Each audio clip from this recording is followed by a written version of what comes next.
doorasho laga wada tashaday oo lagu heshiiyey inay dalkan ka dhacdo annaga dalka doorasho aan u taaganahay inaan tartanaan rabnaa laakiin waxaan rabnaa wax aan ku tartami karna inuu madaxweynaha la yimaado isaga dawladdiisa warkaas waa la fahmaa umaleena colaad ma jirto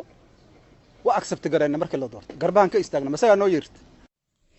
Shariif Sheekh Axmed madaxweynihii hore ee Soomaaliya wuxuu aad ugu celcelinayaa doorashada 2021 ka dhici doonta sida ay u dhici doonto iyo inuu musharax yahay looma diidan inuu musharax noqdo inuu ismoojiyo iyo inuu codkiisa dadka ka dhex raadsado laakiin sidan cod ma ku helayaa bay idin la tahay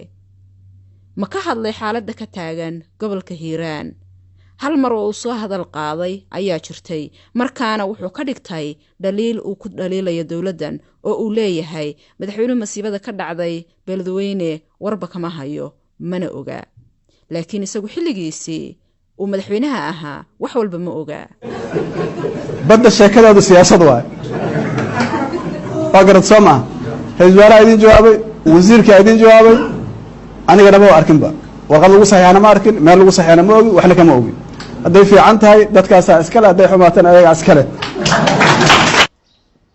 dalkan siyaa xukuma horta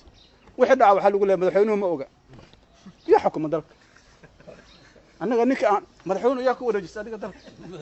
madaxweyne annaga madaxweynaha la xisaabtamayna dadkan kale hoos laga sheegayo shaqo kuma leeyahay